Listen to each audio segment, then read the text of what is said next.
My journey didn't begin as I had hoped. On Thursday and Friday, I was supposed to go to a conference in Minneapolis, but it wasn't the usual warm send-off I was used to. My wife, Martha, usually took half a day off to make my departure memorable, but this time, she just gave me a quick goodbye kiss before going to work. Let me introduce myself. I'm Ava, but people often call me Evan. I'm 49 years old, happily married to Marta for 24 years, and we have 2 kids, Ross, who's 22, and Amelia, who recently turned 20. My journey started at 3 o'clock in the afternoon. I left work and headed to the airport. I always like to arrive early for my 6 p.m. flight to avoid any stress about being late. Everything was going smoothly, and I waited patiently for the announcement of the flight's departure. However, luck was not on my side this time. The flight from Minnesota was delayed due to bad weather and an impending snowstorm. After a 45-minute delay, we finally boarded the plane. About 30 minutes into the flight, I noticed the plane making a subtle leftward turn. At first, I thought it was a minor adjustment, but it became clear that we were turning around. The pilot confirmed that due to the severe snowstorm, we couldn't land in Minneapolis, so we had to return to where we started. Back on solid ground, I hurried to the airline's check-in desk to rearrange my plans for the next morning. Fortunately, I managed to get one of the last available seats on the next flight. Despite missing the conference, I was determined to attend. As I sat down, a glimmer of hope emerged, but I couldn't get to the conference immediately. I called my contact in Minneapolis to let them know about the delay and left a detailed message on my boss's voicemail. Anxiously, I called home, hoping to hear Martha's comforting voice. To my shock, she didn't answer, and the house was dark, with her car gone from the driveway. I left my luggage in the car and cautiously entered the house. I heard voices coming from the living room, which surprised me. It turned out the TV had been left on, and that led me to a troubling conclusion. Martha had apparently come home after work, and I clearly remembered turning off the TV before leaving. I silenced the TV and searched for any sign of her, but found none. Anxiously, I called her mobile phone. Finally, she warmly inquired about my whereabouts, a question that had become a familiar part of our marriage, now tinged with genuine concern and interest. In response, she mentioned that she was at home, watching TV shows. As she spoke, the weariness of my long journey began to wash over me. In that moment, my sole desire was to be with my wife, seeking solace in her presence and sharing closeness moments, even if only for a few precious hours. Despite the flight delay, I held on to the hope of unexpected, joyful hours in the comfort of our own bed. However, within just 30 seconds, the contentment of returning home was replaced by a profound sense of uncertainty. Instead of anticipating the warm embrace of my devoted wife, with whom I had shared 24 years of love and trust, I was confronted with the shocking revelation of lies and deception. It was an unexpected blow that left me speechless and unsure. I couldn't help but question whether she had truly cheated on me and why she would do such a thing. There appeared to be no logical explanation for her deceit, whether it occurred while she was at work, with friends, or at a restaurant. I must have remained silent for a while, as Martha's worried voice eventually broke through, asking if I was still present. I snapped back to reality and mumbled in response, yeah, sorry, we've landed in O'Hare and I have to go." With a heavy heart, I abruptly ended the call. The phone rang again, but this time I turned it off, needing some solitude to make sense of my racing thoughts. Sitting on the couch, surrounded by silence and emptiness, I felt numbness wash over me. The question haunted me. Why did Marta deceive me? Maybe there was a reasonable explanation for the lie. Perhaps she was planning a surprise. Thinking back, I recalled how I had organized a series of deceptions 4 years ago for our 20th wedding anniversary. I had secretly arranged a 2-week cruise and involved her boss and parents in the plan, creating a web of deception. The memories of that lie came rushing back. In the midst of my confusion, one persistent thought crept in, which I vehemently rejected. It was a thought I refused to accept. Not us. We wouldn't be in this situation. It was simply inconceivable. And that, I thought to myself, was it? Realizing that my daughter Amelia might know about all of Marta's surprises and plans, I quickly dialed her number from memory. My beloved daughter's voice greeted me on the phone and asked how I was. I inquired with genuine curiosity about her well-being, and she replied, saying she had just finished her homework and was watching TV. Feeling the importance of the situation, I cautiously asked if she had talked to her mom recently, and if Marta had mentioned anything to her. Amelia mentioned that they had their usual weekly phone call on Sunday, giving me a glimmer of hope. I then asked her if she happened to know anything about a surprise Marta was preparing. I made it clear that I didn't want to know the nature of the surprise, only if Marta was planning something. My voice held anticipation as I waited for her response. Amelia's reply shattered my hopes. She mentioned that she didn't know anything and inquired about what was going on, unaware of my worry. Coming up with a feeble explanation, I told her that Marta had been acting a bit strange lately, and I wondered if she was hiding a nice surprise, perhaps for my 50th birthday. Amelia quickly dismissed the idea, reminding me that we had celebrated my birthday last month. Having failed to get any information, I accepted the truth and wished my daughter a good night. She replied, sounding dejected. I realized that the surprise I'd hoped for wasn't going to happen. The question remained, why would Marta deceive me? Possible explanations started to form in my mind. Perhaps it's related to an upcoming promotion. That's likely the case, I concluded. Even though I couldn't understand why she would lie, I considered the possibility that she was still working hard to achieve that elusive promotion. Lately, she had to stay late at work several times due to her unwavering dedication. However, deep down, Martha knew that no promotion could outweigh the value of the time we lost together. She understood that I wanted her to reduce her work hours so we could spend more time together, a reasonable request that she understood. Ironically, I recalled an important decision I made a few months before our 20th anniversary, turning down a promotion. It had been nearly 5 years since I had enthusiastically accepted a job offer to become the vice president of finance at my company. But this role required frequent travel to the company's headquarters in Chicago for board meetings and visits to various factories across the country. Initially, I was excited about the job offer, but Martha quickly raised doubts, making me reconsider my decision. The cautionary tale of a colleague who went through a divorce just 2 years after accepting a similar position couldn't be ignored. While financial success was a reward for him, it came at the cost of loneliness and suffering. Given the circumstances, and the fact that our children still needed guidance and support through their remaining years of school, Marta understandably didn't want to take on this responsibility alone. Throughout the week, we had in-depth discussions about the potential consequences of accepting the promotion. Gradually, it became clear that I was on the verge of losing sight of what truly mattered in my life, my wife and children. Regaining clarity, I made a heartfelt decision to decline the promotion, recognizing that my commitment to my family took precedence over material success. The past few months had been challenging as Marta pushed hard for her promotion. It brought back the doubts I had about my own career growth. Since our children were now in college, our family consisted of just the 2 of us. While Martha thought her promotion was attainable with minimal impact on our lives, such as more business trips, I worried about the many hours of overtime I would need to put in. Seeing my wife for only an hour or 2 a day during the week left me dissatisfied. Brief moments together didn't bring contentment, and the lack of quality time together weighed on my heart. The decline in our closeness life couldn't go unnoticed. Martha became increasingly engrossed in her work, spending Saturdays and even Sundays at the office. When she returned home, fatigue consumed her, leaving no energy for anything else. It had been a while, if not impossible, to remember the last time we were closeness. 3 weeks ago last month. Specific details blurred into a depressing haze. Acknowledging that age contributed to our diminishing physical connection, it was hard to ignore the sad lack of bed life we used to share. It's possible that her deception during our phone call was an attempt to avoid discussing my concerns and hide behind her work commitments. However, it's only fair to admit that I, too, was on a business trip and had to work overtime occasionally. At the same time, there was a simple way to uncover the truth. I decided to call Martha's direct line at the T-Bold advertising agency to confirm things. To my surprise, her colleague Jake Turnbull answered the phone. Alarmed, I quickly composed myself, expecting to hear Martha's voice. I greeted him using my nickname, and his response caught me off guard as he mentioned that I should be enjoying a vacation with Martha. I was shocked and confused by his comment, and it was clear that something was amiss.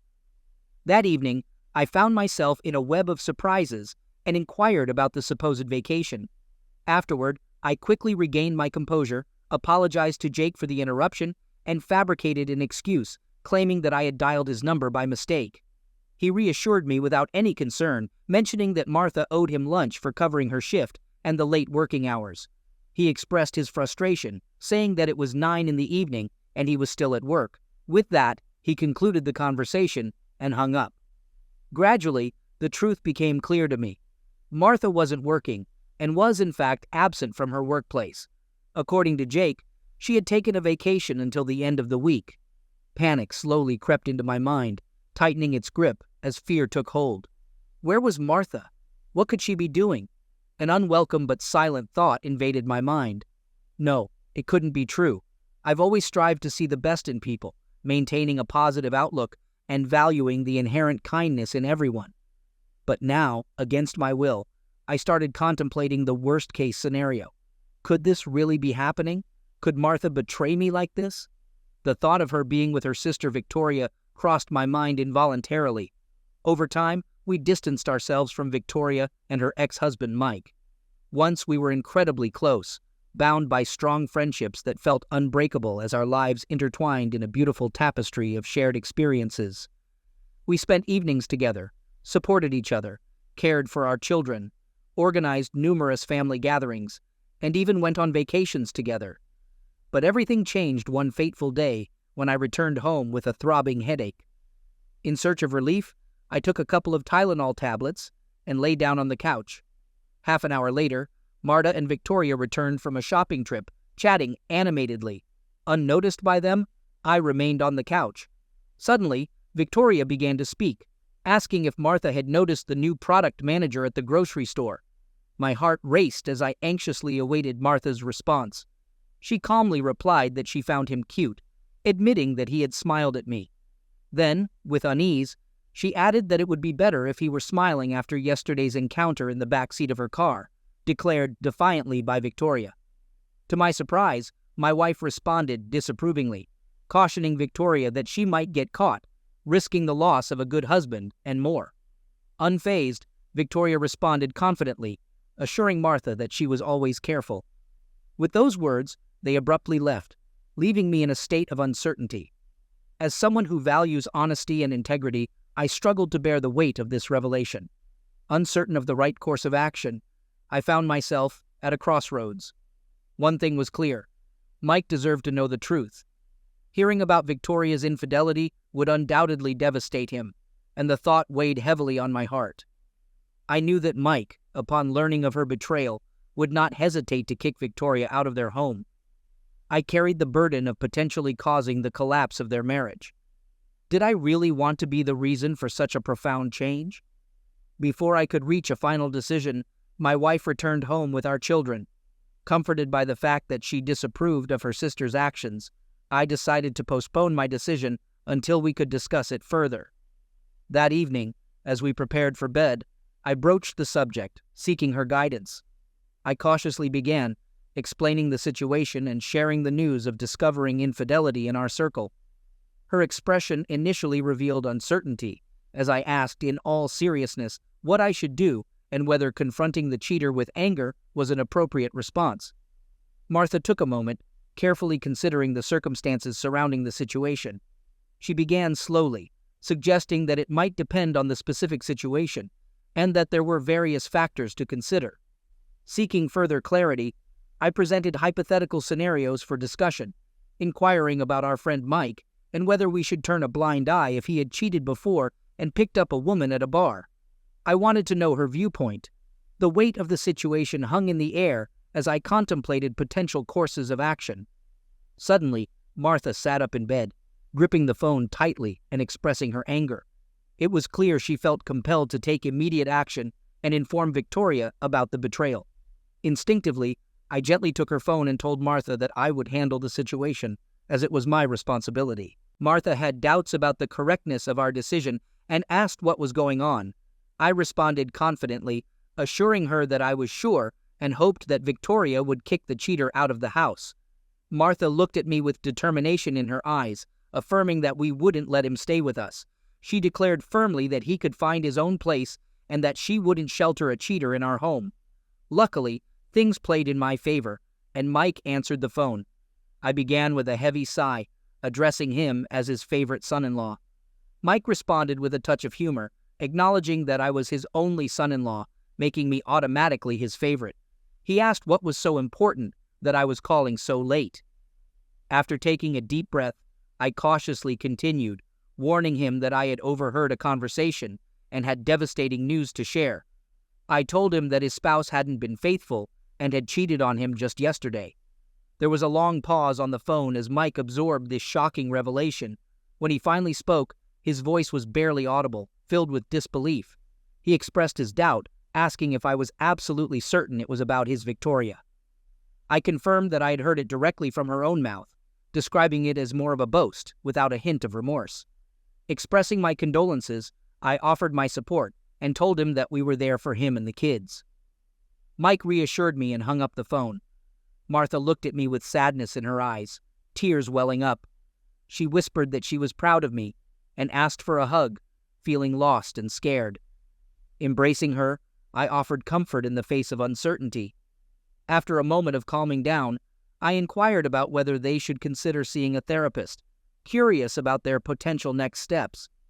Martha, feeling weary, mumbled sleepily, expressing doubt about whether therapy would change anything and mentioning that once someone has strayed, they tend to do it again. I quietly agreed with her assessment. The ringing of the phone roused me from sleep, and I answered groggily, trying not to disturb Martha. Victoria's furious voice lashed out at me, demanding answers about what I had told Mike. I responded calmly to Victoria, stating that I had told Mike the truth and emphasized the importance of honesty, as Martha watched with concern and resolve. Victoria's voice was filled with anger as she expressed disbelief that her sister would betray her. I firmly replied that sometimes the truth comes out unexpectedly, and we both agreed that cheaters should face the consequences. Victoria's tears began to flow uncontrollably, and she confessed that Mike had kicked her out of the house. I reiterated that it was a deserved consequence. Victoria pleaded desperately, asking what she should do and if she could come to us. Regretfully, I replied that we couldn't provide refuge to a cheater, and she would have to navigate the situation on her own. Victoria seemed shocked by my response, and I turned to Martha for guidance, asking her what to say to a cheater who wanted to come to us. Martha leaned towards the phone and firmly declared that she didn't want a cheater in her house and told him to get lost. I then conveyed a message on behalf of both of us, stating that Victoria was no longer a part of our lives and that she should stay away from us. We didn't want her to come or call. Martha snuggled closer to me, and we sought comfort in each other's arms. She whispered that she was proud of how I had handled the situation, and we peacefully drifted off to sleep. However, the morning brought an expected storm, as Martha's father called and yelled at his daughter. Martha was anxious and tearful after the phone call. I explained to Martha that it was our mutual decision, and we had discussed the possibility of seeking advice and ending our connection with the deceiver. I clarified that I had only mentioned a hypothetical scenario about Mike and hadn't asserted that he actually cheated on Victoria. I posed a thought-provoking question, asking how Mike's potential betrayal differed from Victoria's infidelity. Martha defended her sister, stating that Victoria was family. I expressed disappointment and questioned if it was acceptable to cheat on someone because they were family, leading Martha to be momentarily speechless. 3 years ago, I had a pivotal conversation with Martha, asserting my stance about her sister. I made it clear that I didn't want her sister near our children or in our home. Although Martha occasionally met her sister secretly, it remained an unspoken taboo in our household, and she visited Victoria covertly while I was away. Over time, Mike managed to overcome the situation and prepare for remarriage, and my resentment toward Victoria waned. I had stopped caring about her presence and found joy in her absence. Shifting my focus to Martha, I gently broached the subject, feeling the need to resolve the issue. I suspected that Martha might carry guilt for deceiving me, although I had reached a point where I no longer cared.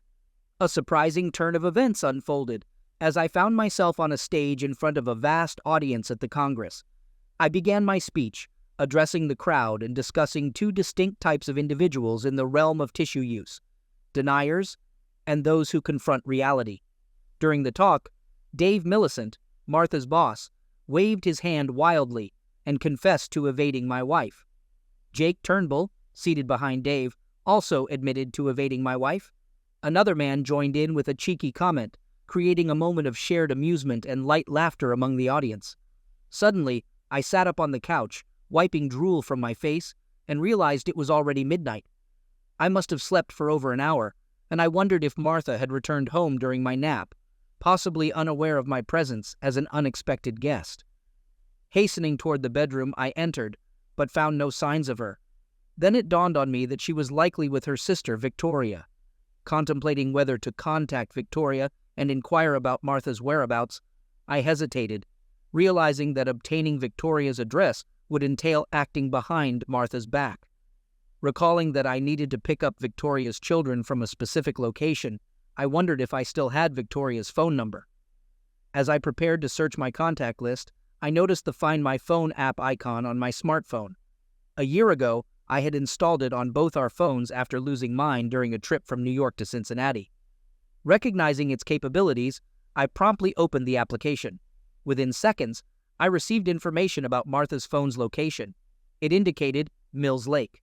I was puzzled, wondering why she would be there.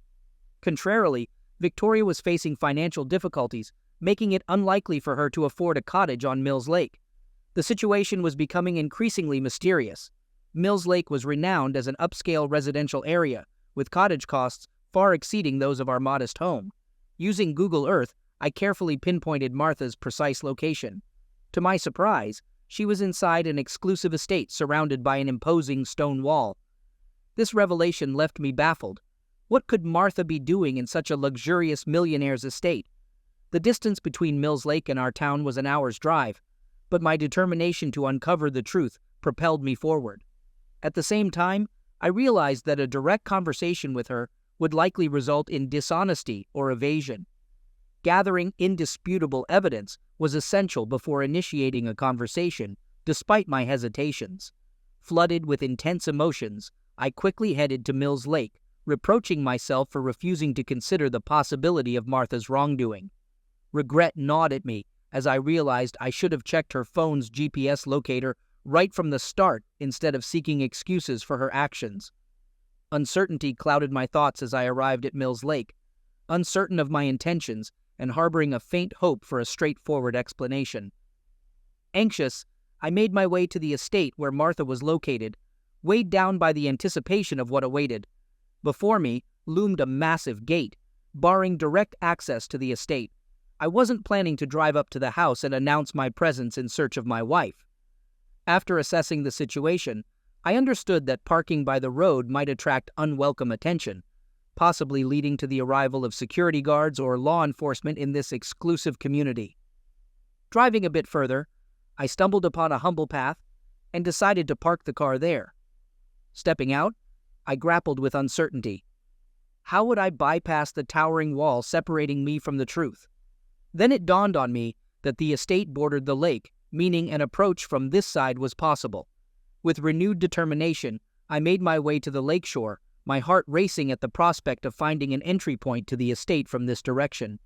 Discovering a footpath leading to the lake, I cautiously moved toward the shoreline, not knowing which grand cottage Martha was in. I counted on another check of the GPS locator. In the end, I reached a luxurious mansion where several second-floor windows still had lights on. However, the ground floor was dimly lit. Only one curtain remained ajar, casting warm light outside. Seeking an elevated vantage point, I found a sturdy tree and climbed high enough to peer inside. My gaze settled on a man wearing a white terry cloth robe, though he was hardly recognizable to me. The man, appearing older than me, swiftly vanished from view. A moment later, a woman emerged, confirming my suspicions. It was Victoria. As she stood in an open robe, sipping champagne from a glass, I couldn't deny that she remained attractive at her age. The pieces began to fall into place, and I realized that Martha was indeed with her sister. This revelation didn't surprise me. Given the financial implications of a divorce, it seemed likely that Victoria was seeking a wealthy partner. Yet, I couldn't help but think that Martha had been drawn into a lifestyle I disapproved of and didn't want for her. As events unfolded before my eyes, I witnessed a scene that left me disheartened. The man I initially spotted approached Victoria, and his hands boldly explored her body. He took her champagne glass, discreetly setting it aside. I had to climb down from the tree and avert my eyes from this closeness display of my sister-in-law's allure. My sensibilities were rooted in traditional notions where love and bed life formed the core of a genuine relationship between a man and a woman. What I observed felt devoid of love, lacking the connection and affection I held dear. Even if I didn't hold Victoria in high regard, I wouldn't wish such a destructive and empty existence on anyone. Feeling uneasy with the scene unfolding before me, I contemplated descending from the tree. However, as the couple moved away from the window, I locked eyes with Martha. She sat on a distant couch, sporting a foolish, inebriated smile. My heart sank, frozen in bewilderment. Her robe was open, revealing a sight that sealed the fate of our marriage. Overwhelmed by shock, I took a hesitant step backward, but lost my footing and tumbled from the tree. Branches broke my fall, and I was fortunate to escape with minor injuries. In a daze, I got to my feet, feeling like an old man. Under the weight of what I had witnessed, I started wandering aimlessly, like a zombie adrift in a desolate world. Tears welled up in my eyes as I limped my way back to the car, reflecting the profound pain that consumed me. It wasn't the physical fall from the tree that caused me pain, but the emotional loss of happiness and the separation from a loved one. During those distressing minutes, I briefly considered breaking into the cottage, forcing my way inside to confront the situation. However, the harsh reality of the consequences, potential years in prison for trespassing and assault, quickly extinguished this desire. Alone with my thoughts at night, a storm of emotions raged within me. Denial could no longer shield me from the harsh truth, and I grappled with the profound sadness and simmering anger. Yet I recognized the danger of letting that anger consume me, understanding that it would only further damage my own life. Deep down I knew that, no matter how angry I was, I would never resort to physically harming Martha. As events unfolded, I considered various options. The simplest one would be to return home, pack my belongings, and leave her. If we lived in a no-fault divorce state, had separate incomes, and no dependent children, the divorce process would likely proceed smoothly. We would divide our property equally and part ways. However, despite this straightforward path, a part of me yearned for justice and the desire to exact some form of revenge. A bold idea took hold of my thoughts, and without hesitation, I decided to seize the moment and see how it played out. Clutching my phone tightly, I dialed Martha's number, anticipating that she might not answer, and I'd be directed to her voicemail. I hoped she'd check her voicemail right away, just in case. "Hi, honey," I began, projecting my voice onto the answering machine recording. "Since you didn't pick up the home phone, I'm calling you on your mobile. I wanted to alert you not to be alarmed when you hear my keys in the door." In a few minutes, amid the chaos of a flight delayed by a blizzard and uncertain arrival times, I left a message for Martha. It had been a chaotic evening, and I outlined the challenges we faced. Our flight had been diverted to Chicago, but we were finally on our way back home. They couldn't pinpoint our exact landing time, but I estimated I'd be home in about 30 minutes. Then, I said goodbye and hung up. Knowing Martha would receive a notification of a new voicemail, curiosity and anxiety would undoubtedly eat at her late into the night. Leaving a message at that time was unusual, adding to the intrigue. I pictured her reaching for the phone, eagerly checking her voicemail, hoping for clarity amid the chaos. I silently prayed that Martha would be intoxicated enough not to notice that I couldn't use my mobile phone during the flight. Panic must have been growing inside her. She realized she might be ensnared in her own deceitful web. In a fit of rage, she was likely contemplating how to get ahead of me and rush home, hastily dressing and fielding questions from her sister and lover. My phone rang, interrupting my thoughts, and I quickly answered, realizing that she might be trying to gauge my time of arrival. I began the conversation with a weary tone, apologizing for potentially waking her up. She replied, assuring me that it was okay, and informed me that she was on her way home, expecting to arrive in about an hour, give or take a few minutes. Martha acknowledged my response with a simple, "Okay," and ended the call promptly. I soon saw her car exiting the estate's gates and speeding down the highway. My heart skipped a beat as I witnessed her reckless driving, nearly swerving into a ditch, and it became evident that she was much more intoxicated than I initially thought. Although I felt anger and frustration, I realized that her actions posed a threat, not only to herself, but also to innocent people on the road. Despite my lingering resentment, I couldn't bear the thought of her life being in jeopardy, as the mother of my children. Determined to ensure her safety, I decided to follow her, ready to intervene if necessary. Thinking quickly, I dialed special services and informed the operator that I wanted to report a drunk driver. I described the car's erratic behavior, how it had almost collided with mine, and its reckless swerving.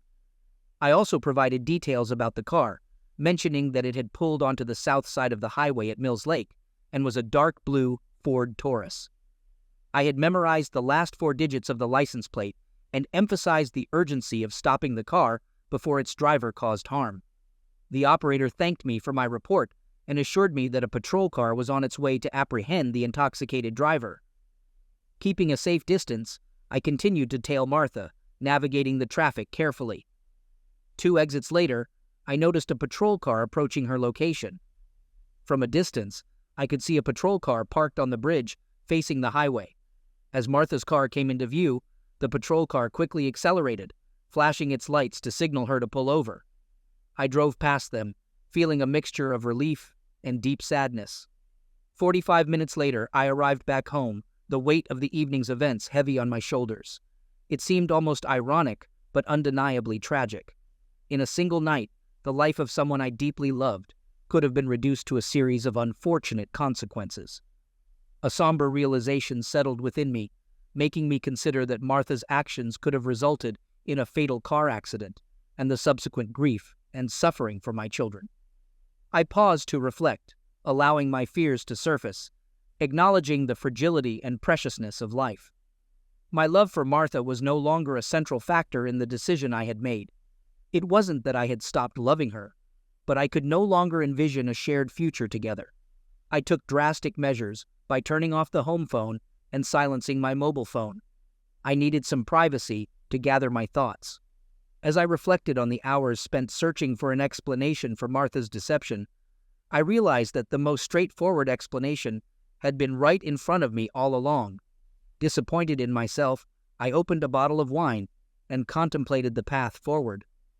For many years, I believed that my love for Martha would mature like a fine wine and eventually reach its zenith. Now, confronted with the reality of our strained relationship, I faced the challenging question of what to do next. As I continued to sip wine and the night unfolded, I searched for clarity and direction amidst the whirlwind of emotions that engulfed me. The love that had once bound us now felt like it had turned into bitter vinegar, leaving me in agonizing pain. The depth of her betrayal struck me to my core, but the pain was not solely from the betrayal itself. It was the realization that our love had withered away. This love had defined me for the past 26 years, 24 of which were spent as husband and wife. Without her, I felt lost, like a soul adrift, devoid of purpose and self-identity. Could I go on without this love? The pain intensified, making me contemplate putting an end to the suffering, perhaps by finding solace in the depths beneath a bridge. I had never imagined living without Martha.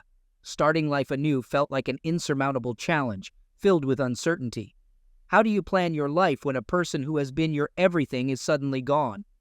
I was at a loss, unsure of where to begin. Making decisions without consulting Martha seemed inconceivable. Family had always been the focal point of my life. I carefully weighed every choice, considering the well-being and happiness of my wife and children. Even our social life revolved around our family's needs, and I rarely engaged with colleagues and others.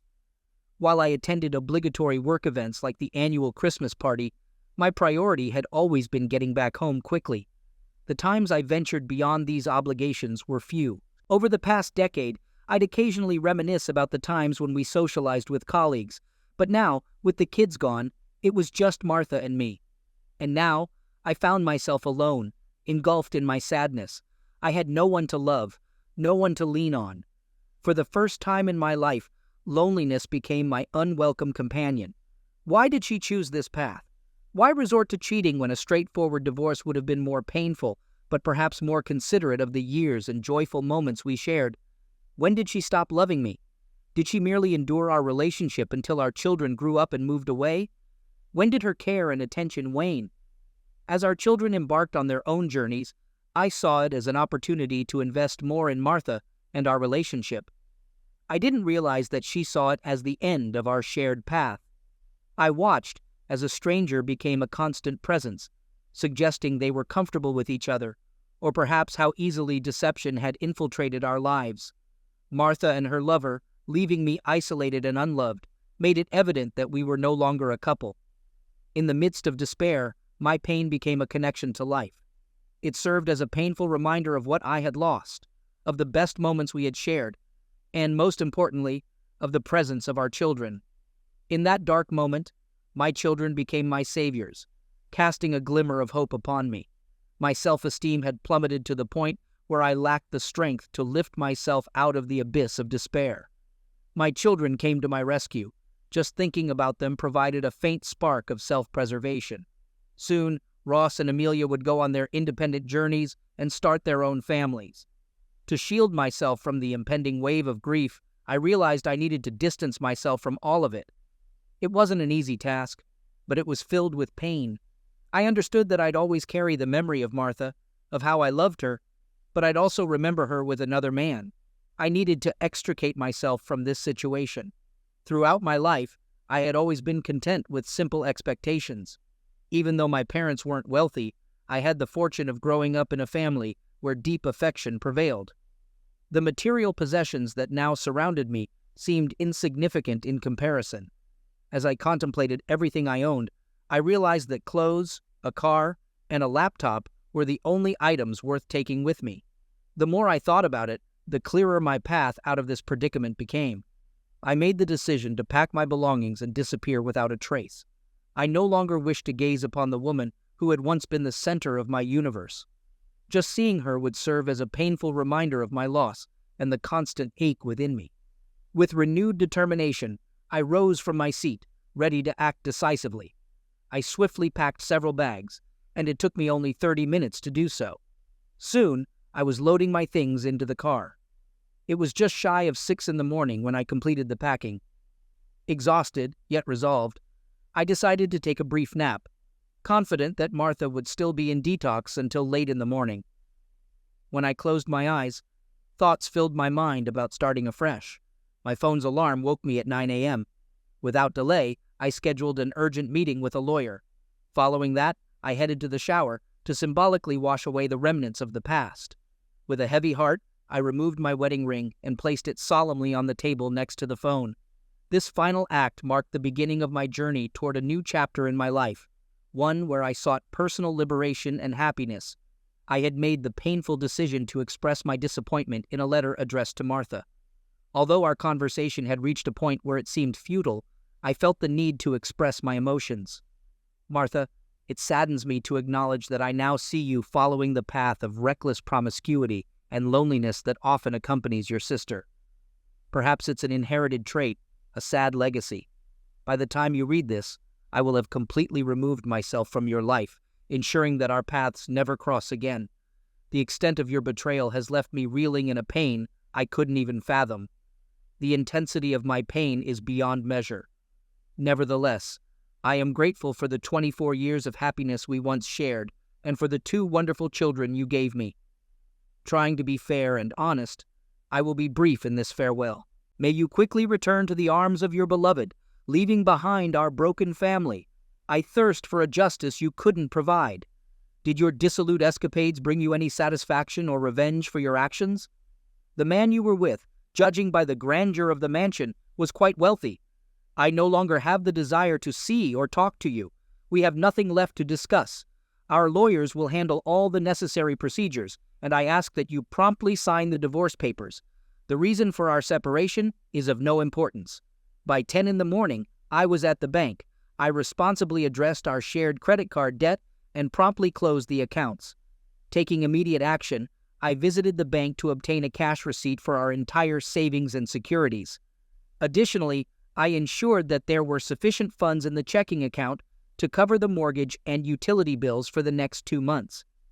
Taking a further step toward independence, I removed my name from the joint account. Upon leaving the bank, I held a substantial check amounting to approximately $250,000. Before noon, I arrived at work, surprising my boss, who expected me to be in Minnesota.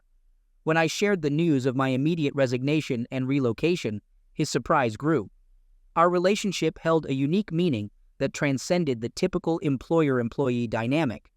My boss had maintained his current position because I turned down a promotion, and initially he wasn't pleased and felt indebted to me.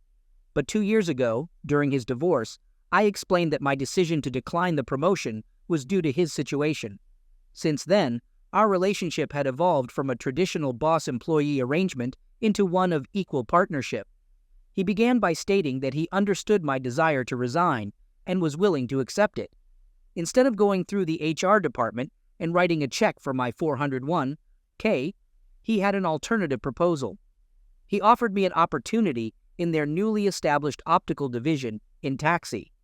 Although the salary would be lower than my current position, there were reportedly affordable housing options there that would enable me to secure decent housing at an attractive price. We sealed our agreement with a handshake, and he agreed to spread the word that I had chosen to leave my job voluntarily. The next step was to meet with my lawyer and explain my decision to separate from Martha. I instructed him to serve her with the divorce papers and grant her the power of attorney to sell the house, which represented 50% of our total assets. Although my lawyer, who was also a close family friend, attempted to persuade me to consider alternative scenarios, he soon realized the significant changes awaiting me. By midnight, I would be in another city, in another state, and without a wife. In the afternoon, as profound fatigue overcame me, I sought a place to rest and stumbled upon a rather dated motel around 8 o'clock in the evening. Using a disposable phone I had acquired for this purpose, I dialed Ross's number and explained that it was my new phone number. Ross inquired if I had heard from Mom, and I revealed that I had found out the day before that she had been unfaithful. He expressed his disappointment and concern, asking what I planned to do about it. I shared that I had taken care of everything. I had packed my things, cleared my bank accounts, resigned from my job, and was heading south, ending my relationship with her. I also mentioned that she would receive the divorce papers by the end of the week. Ross asked if Amelia knew, and I informed him that she didn't yet. I assured him that I would keep him informed and promised to call regularly. We exchanged expressions of love and care, and I reassured him that I loved him and would take care of myself. After concluding the conversation, I contacted Amelia. The conversation was filled with deep sadness. My children, with heavy hearts, learned the truth about their mother's actions and how they affected our family. Witnessing the destructive influence of Aunt Victoria on her family, my children, like me, tried to comprehend how their mother could inflict the same pain on us. I was certain that Victoria had influenced her sister to act in this manner. Amelia, always candid, broke the silence by asking how long it had been happening, and how long we had ceased to be enough for her. I comforted her by explaining that the duration and reasons were no longer important. What mattered was that I had loved her deeply, trusted her with all my heart, and she betrayed that trust. I reassured Amelia not to worry and said that I would be okay. I mentioned that I was incredibly sad at the moment, but I believed I would heal over time, especially if I could maintain some distance from her mom. I also assured her that I would share my new address, and she could come to me once her school year was over. As I made this promise, tears welled up in my eyes, and I wanted Amelia to know that there would always be a place for her by my side. In Tucson, the optics division was relatively small with only 30 employees. The district manager, who bore a stronger resemblance to his father than a stern boss, fostered a sense of camaraderie and comfort within the team. I immediately felt like a welcomed guest, which provided some solace during a difficult time. A month later, I chose a lovely house in a condominium. Throughout this period, I maintained no contact with Marta, relying solely on updates from my lawyer and my children. Moving forward was not without its challenges. One situation proved particularly demanding.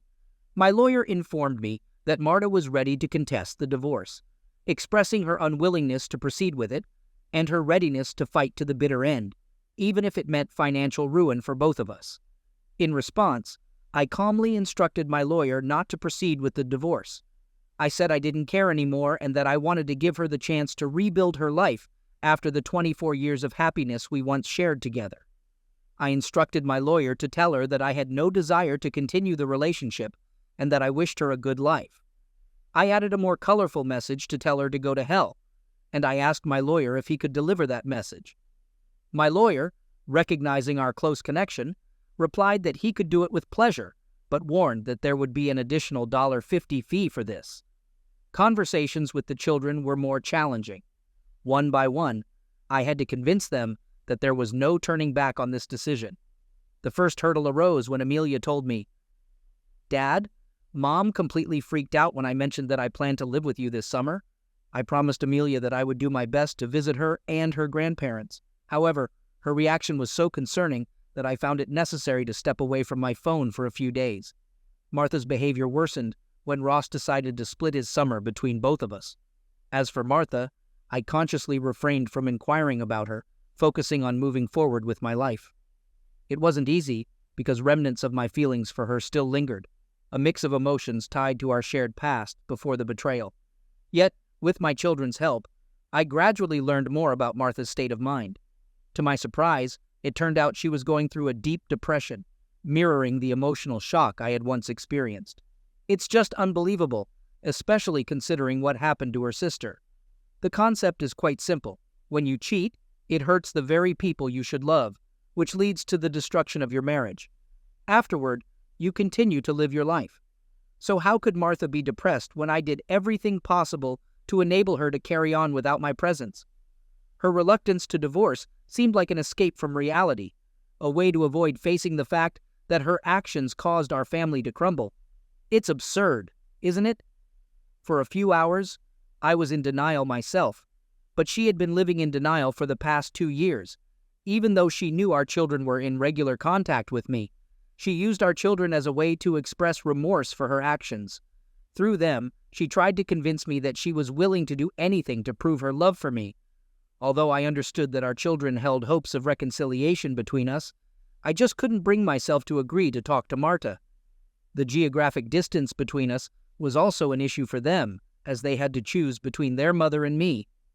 Martha was relentless in her pursuit of my whereabouts from our children.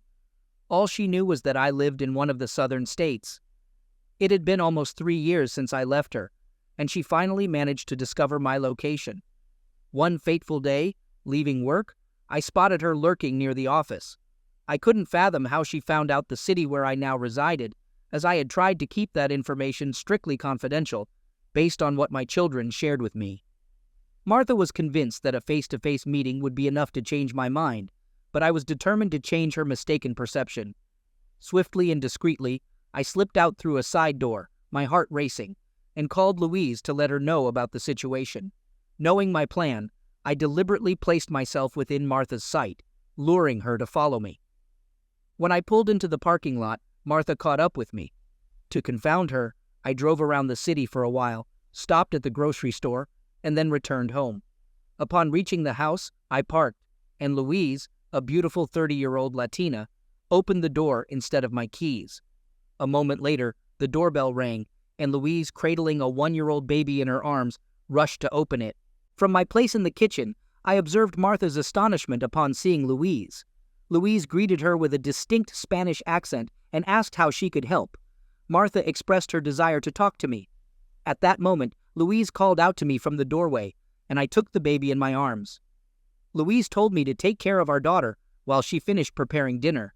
I turned to Martha and began, "Well, well, well," with a mix of surprise and irony in my voice. I met her gaze, acknowledging the situation. I inquired with a resolute yet attentive tone, asking Martha what she wanted after almost 3 years apart. She responded in a barely audible whisper, confessing that she needed to apologize and convey how deeply sorry she was for the pain she caused me. She acknowledged that it wasn't my fault, but rather her own foolishness. Martha expressed her love for me then and now, describing me as the best husband and father a woman could hope for, while admitting her own thoughtlessness and genuine remorse for the suffering she had caused. I found her sincere apologies moving, but I knew it was essential to end this charade promptly. I replied, "Well, it's all right," feigning happiness. As they say, all of this is in the past. I haven't dwelled on these memories for so long that I can genuinely say I forgive you." As I looked at Tamarita, who was radiating with joy while in my arms, I continued, "In conclusion, I sincerely wish you a joyful life, filled with love, much like mine," and my voice carried genuine sentiments. Martha's tears streamed down her face, and she mumbled something unintelligible. She hesitantly approached, embraced me, and hurriedly left the house. I closed the door behind her. Louise, noticing my fragile state, emerged from the kitchen feeling relieved and sad. She gently took Tamarita from my arms, sensing my need for comfort. I leaned against the closed door, giving in to tears. Touched by the scene, Louise hugged me tightly and planted a gentle kiss on my forehead. With a determined look, she reached for the phone. She said, "I need to let Horatio know that I'll be heading back home with our daughter soon," her voice exuding warmth and confidence. I whispered, "Thank you, Louise," sincerely appreciative of her presence and unwavering support. I instructed Louise, "Make sure to tell Horatio I'll be waiting for you at the barbecue on Saturday," and her voice brimmed with enthusiasm. "Absolutely, boss. I'll see you at the office tomorrow."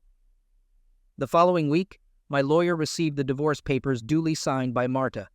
As I moved forward, I realized that healing takes time, and I needed to find my own pace. I formed connections with several female friends, engaging in a closeness relationship with only one, devoid of any serious commitments. It appeared that I was finally moving past the pain that had been inflicted on me. I grew less fearful of women, shedding my nervousness and timidity. Recognizing this personal growth, I began to think it might be time to grant Louise the freedom to introduce me to a kind and suitable woman. Trusting her judgment, I contemplated the opportunity to meet someone who could bring genuine happiness back into my life.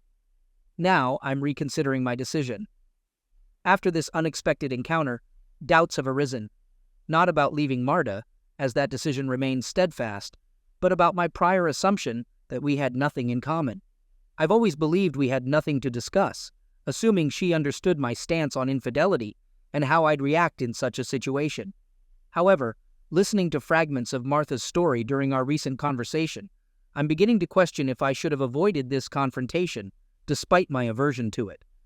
One thing, though, is undeniable. Removing myself from her life was the best course of action for me. It allowed me to find peace and recover away from the toxic environment that engulfed us. I loved Marta so much that if I had encountered her at that moment, I might have succumbed to her remorse and accepted her apology. This could have led to more suffering and eventual divorce. But now, 3 years since her betrayal and our separation, Marta's apology suddenly gave me a sense of closure. It released me from the pain I'd been carrying and offered a glimmer of hope for love once more. Over time, I might even contemplate revealing that I don't actually have a second daughter, though I'm not certain I'll decide to do so. I no longer owe her anything, and the choice to disclose or keep it to myself is mine to make. I've finally unburdened myself of obligations to her, allowing me to move forward and embark on a new chapter in my life. But not for long. Yesterday, I stood by Marta's grave with my children and numerous relatives, including Victoria. I wept bitterly, like everyone else present, but I didn't see a single tear on Victoria's face. Martha, in a state of complete despair and inebriation, was involved in a fatal accident. Her life couldn't be saved. I contemplated for a long time why Victoria had encouraged her sister into a closeness relationship with her lover, and arrived at only one explanation. It was a form of revenge for Martha and me revealing her betrayal, which had led to the end of her marriage with Mike. Perhaps now, Victoria feels some sense of relief as her sister lies in a casket. And I know one thing: I will never love any woman the way I loved Martha.